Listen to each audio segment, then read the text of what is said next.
Okay, so, I gotta get this off my chest, and you people seem as good as any. Not like I got a lot of options.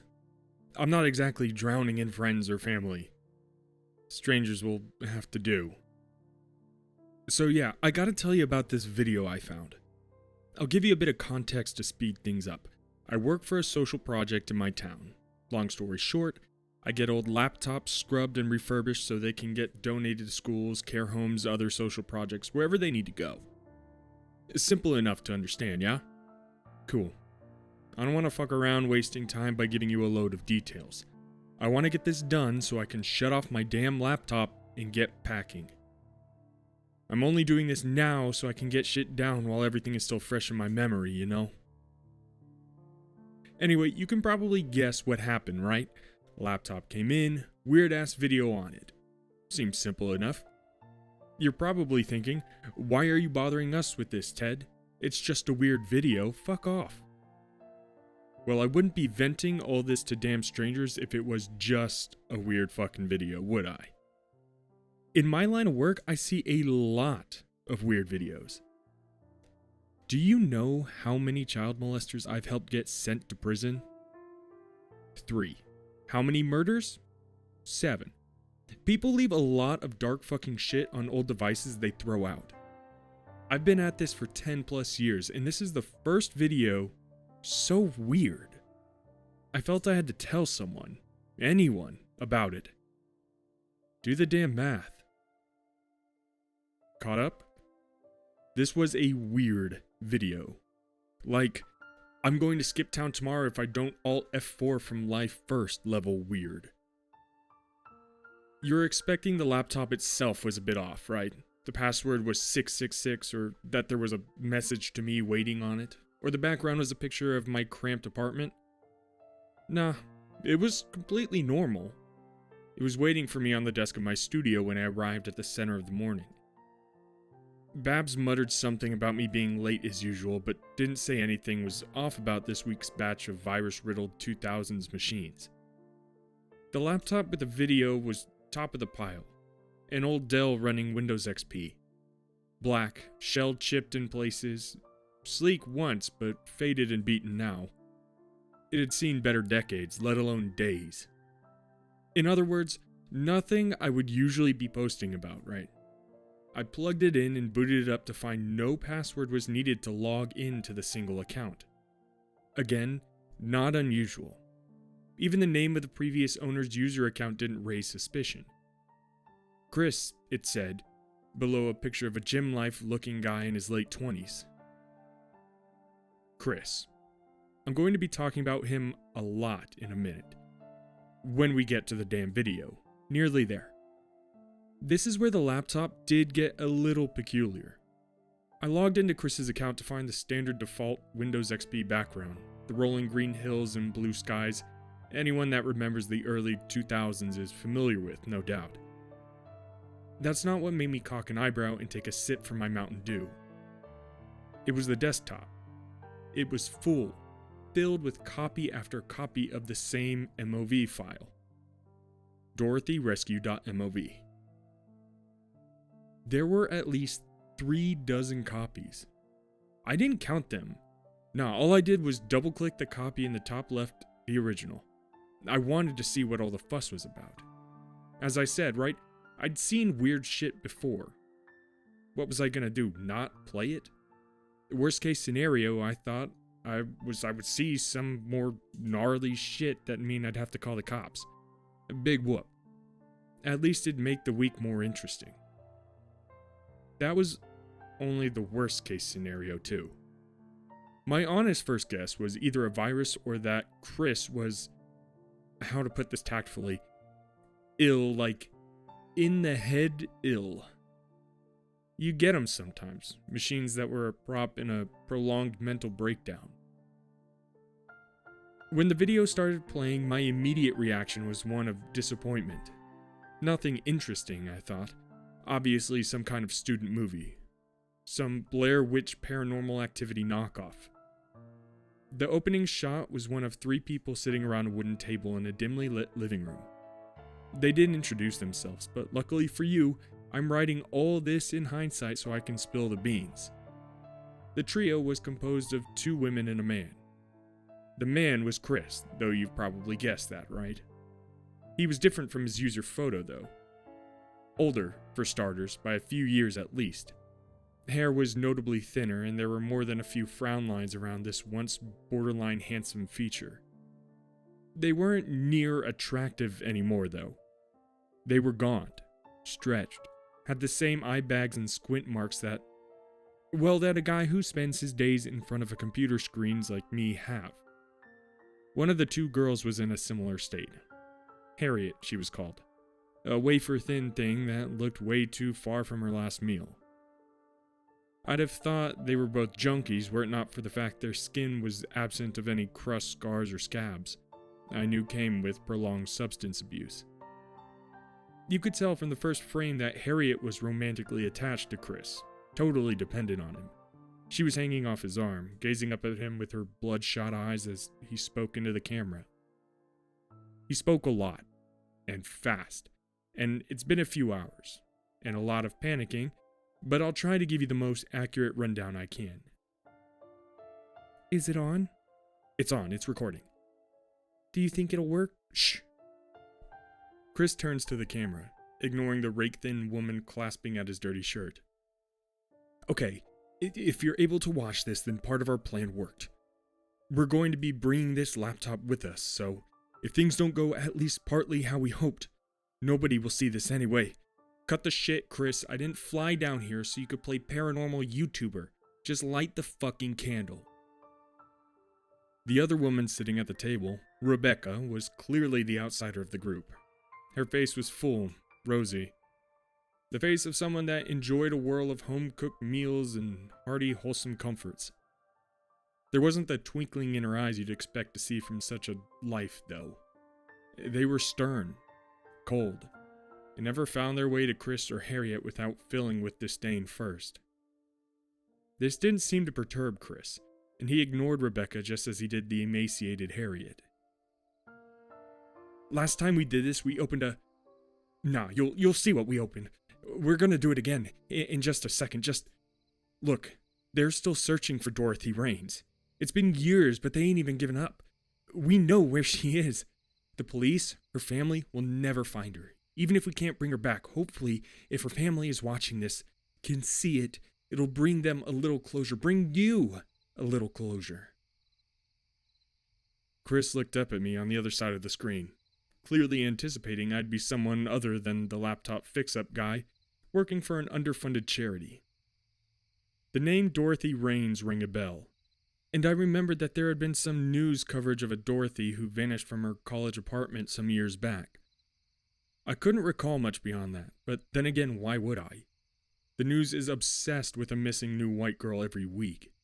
They all blend into one another after a while. On the screen, the wool sweater-wearing Rebecca rolled her eyes but didn't interrupt Chris.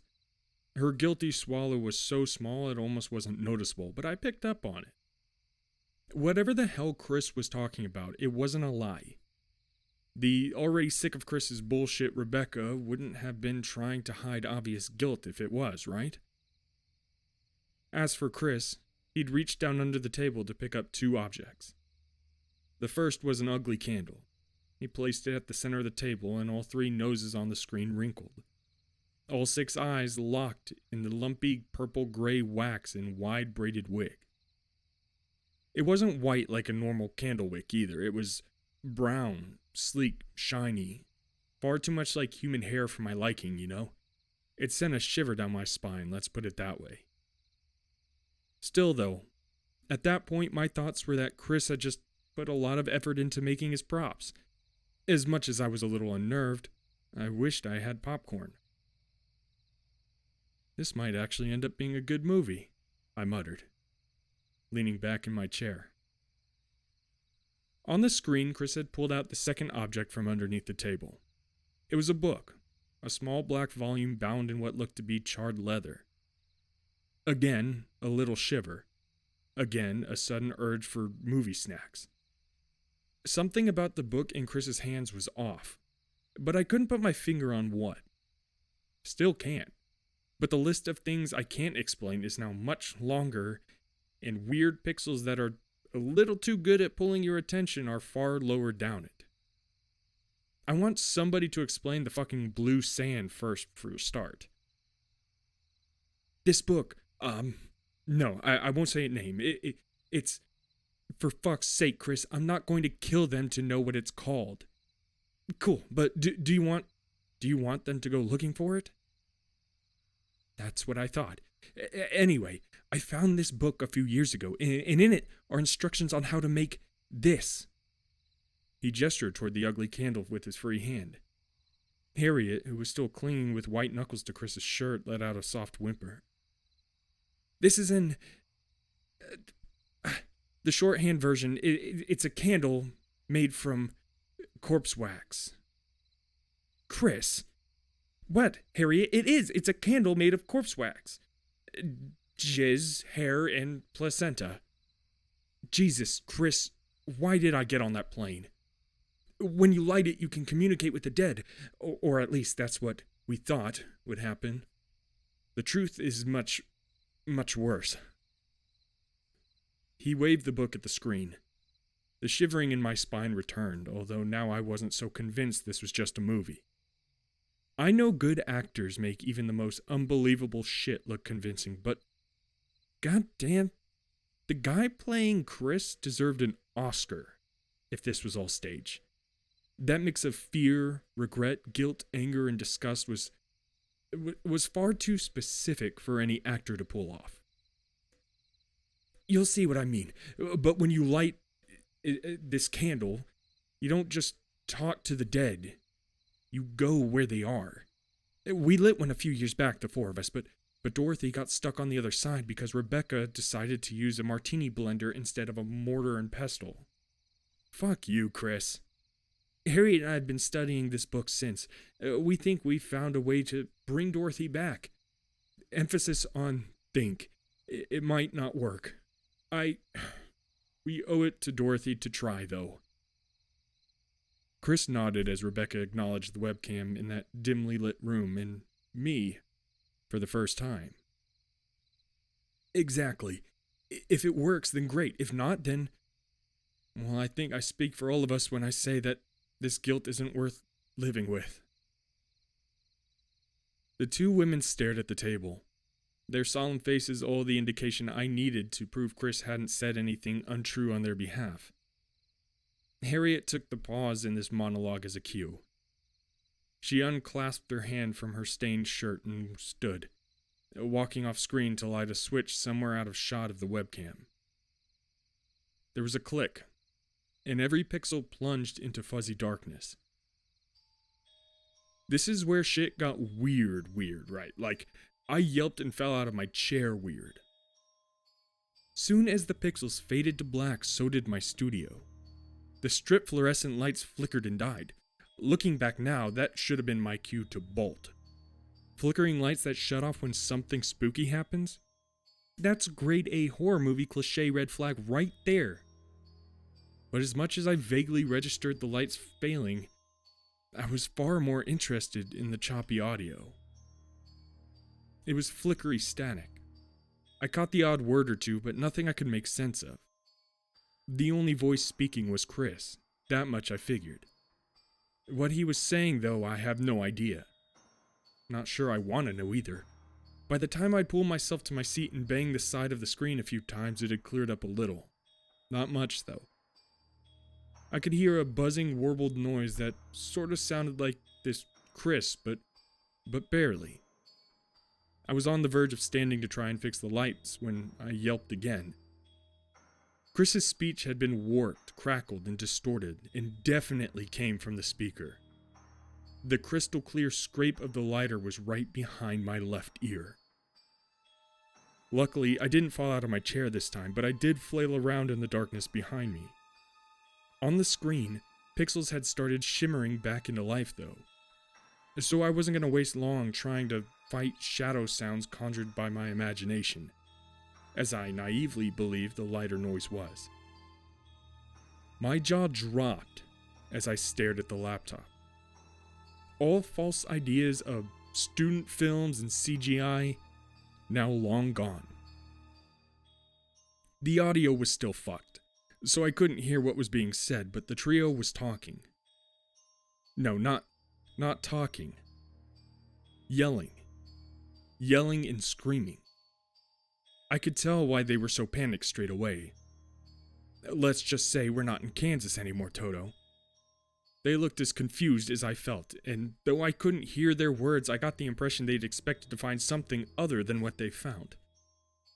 One of them had lit the candle, because it sat flickering away in the middle of the table. The table, which coincidentally was the only feature of the room they were in previously, which remained. Where the dimly lit room had once been was a wide, starless sky, with a horizon farther away than the webcam could see. Somehow, I know if I was there in person, I couldn't have seen much farther, though. This horizon was far more distant than any you could find in a holiday brochure. Where the floor had once been was sand. Thick, deep blue sand the color of tropical oceans. There were footprints in this sand, thousands of them, all heading in the same direction. Thankfully, this direction was away from the table. Not so thankfully, one of the women picked up the laptop so that I could follow Chris with his ugly candle as he headed the same way. They trudged the endless blue desert for a good 2 hours, led by the light of the corpse wax candle. I don't know which of the two women was carrying the laptop and webcam, but I caught the occasional hiss and spit of them frantically yelling every so often. I don't know why I didn't fast forward this bit. Something compelled me to sit and watch in real time just in case I missed something, like the audio popping back in or the group changing direction. I began to shiver more as I watched too. My dark studio grew slowly colder, the normally warm air icy and biting. Again, massive red flag, right? Should have turned the damn thing off then and there. I didn't, though, because I couldn't.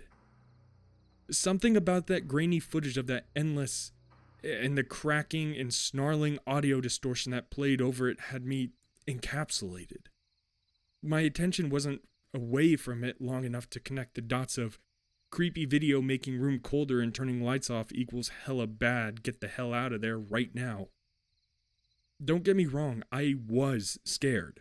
With every minute that passed, I grew more and more unnerved. The knot in my gut I couldn't quite explain growing tighter and tighter. I knew on some level that what I was experiencing wasn't good, and definitely wasn't going to end well. It didn't matter. Whether down to my own curiosity or because of some hypnotic effect of the footage, I sat nose inches from the screen for 2 solid hours. I didn't move from my spot until they found the island. It was floating nearly a half mile above the sand. I don't have words for how big it was.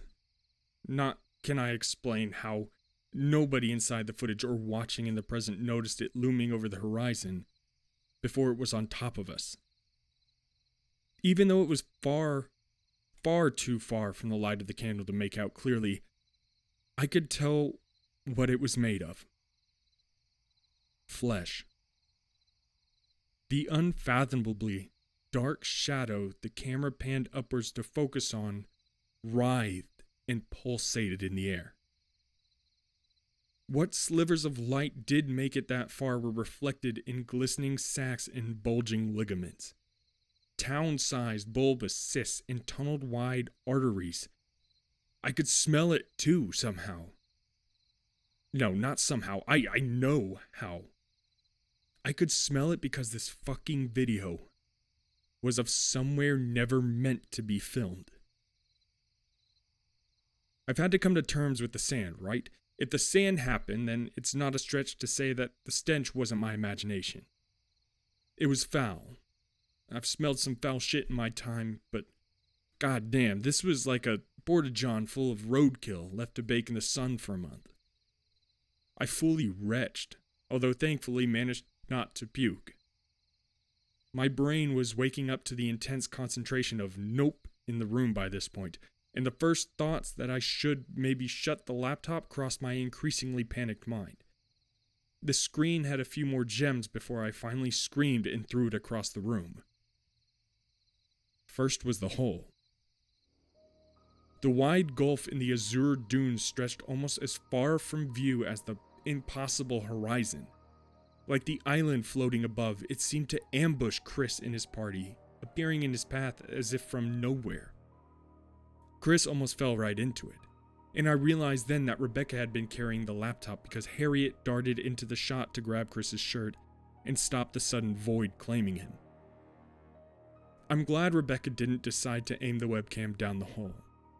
Seeing the look of terror on Chris's face after he caught a glimpse at the bottom was enough. Of all the things in the video, it's the hole my mind comes back to the most.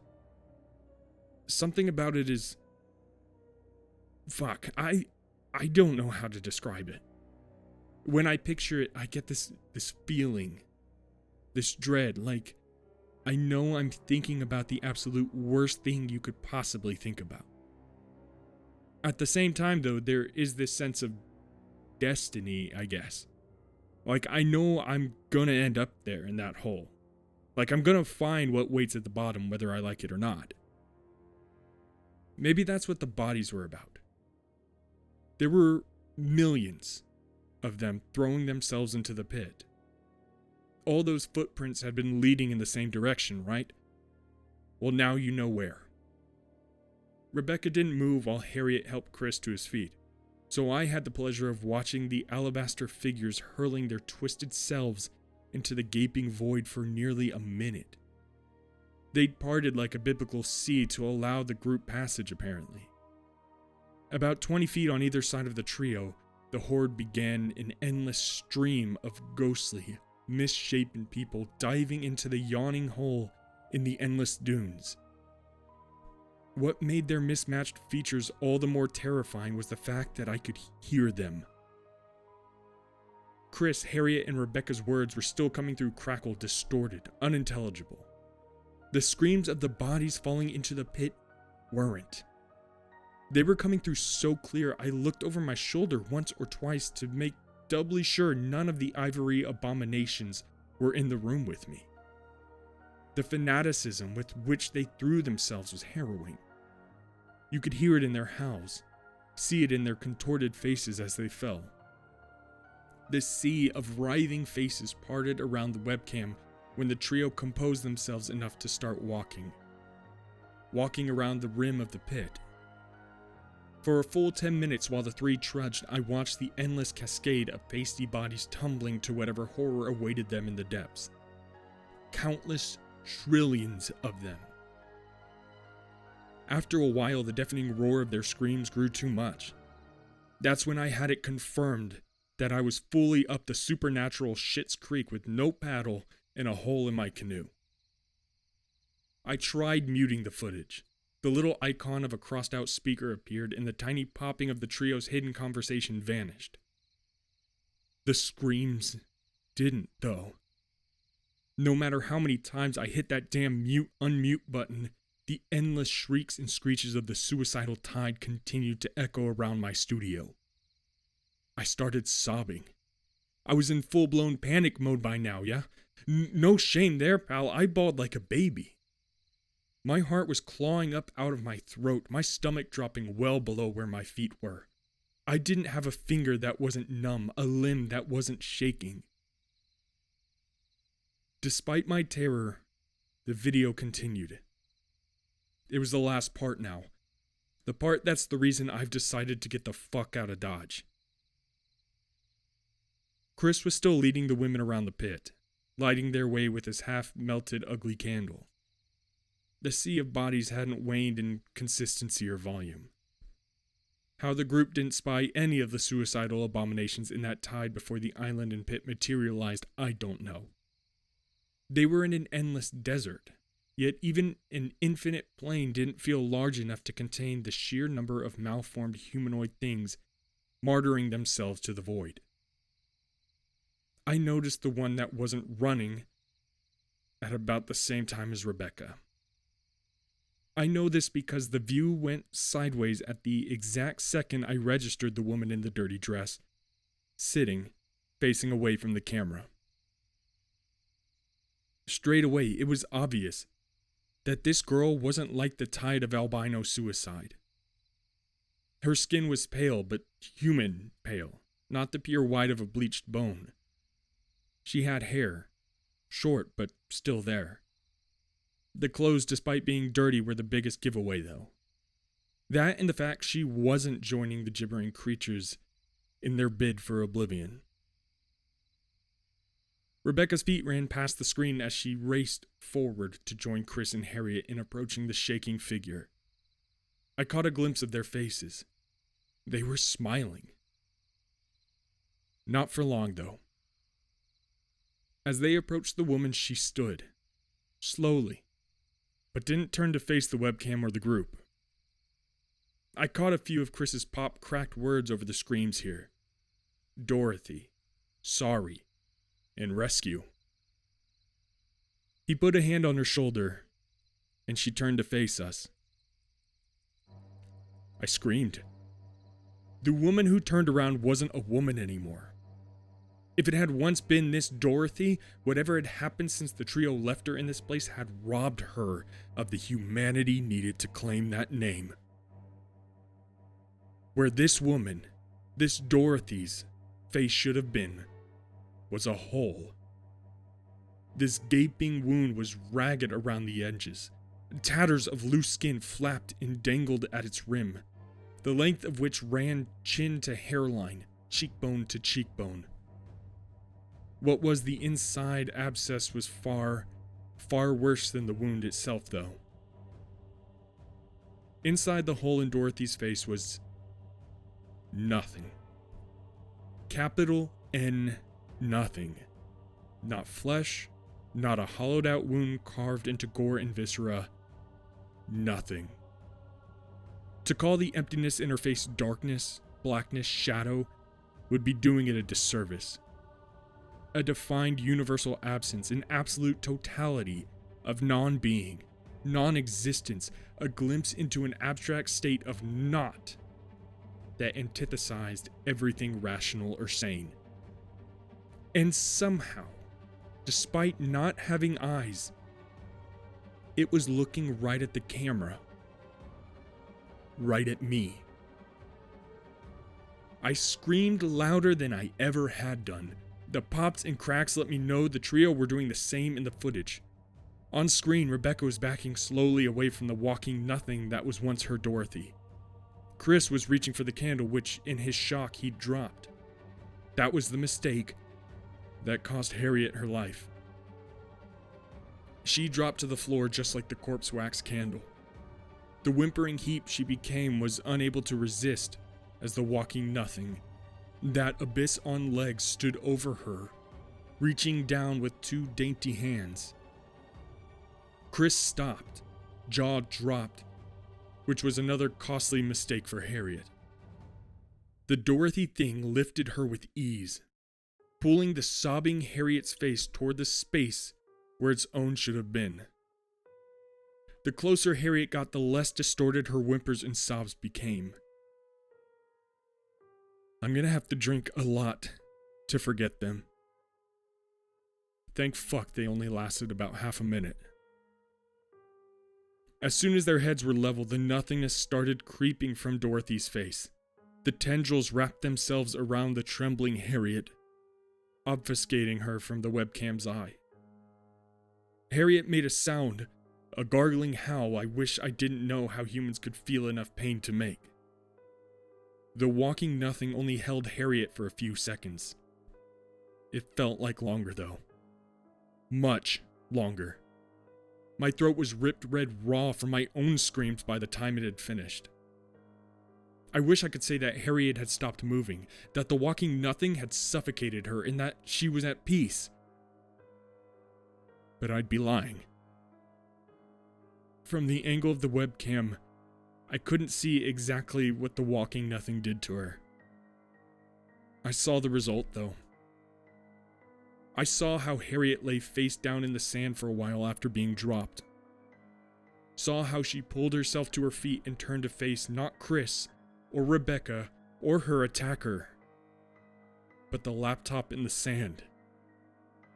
To face me.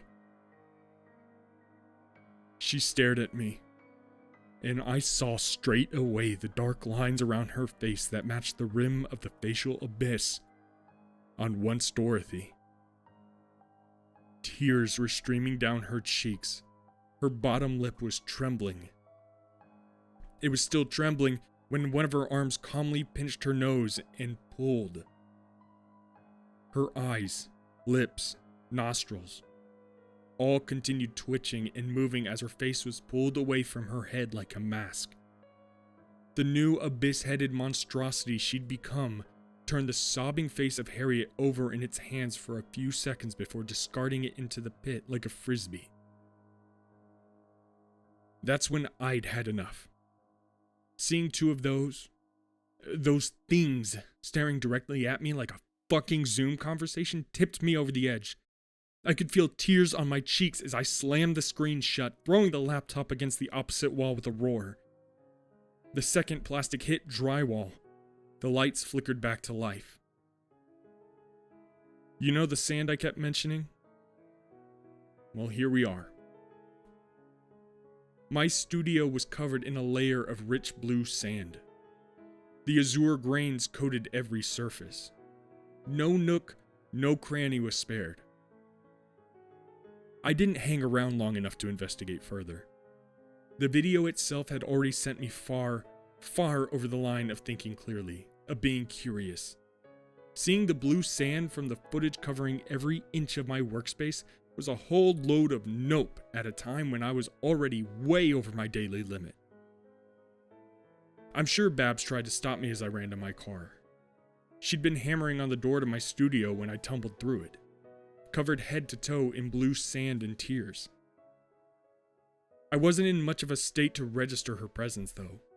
How I managed to drive home without crashing, I don't know. I don't expect you to believe me, as much as I want you to, because I wouldn't. I need to tell somebody, before I go AWOL. My next step after this is to go off-grid. I don't care what you think. I know those walking voids were looking for me. Not at the camera, at me. If I could smell the stench of that damn island, if the fucking sand could... Well, yeah. They could definitely see me. I don't want to know what would have happened if I'd watched until the end. I'm not going to tell you where I'm going for obvious reasons. I don't know who or what else might be reading this. I'm putting this out there in case copies of dorothyrescue.mov made it online. If you find one, don't watch it. Do not. I did, and now things I can't possibly understand know who I am, know where I am. They're already after me.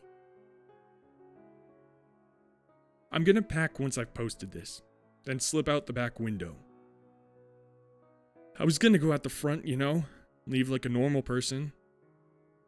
I think the time for that has long passed, though. I'm waiting for the right moment. Then I'm getting the fuck out of here. Hopefully it comes soon. I've just gotta wait for that impossibly pasty old man on the sidewalk to stop staring at me through my living room window. The moment he stops pointing at me, I'm going to bolt. Wish me luck.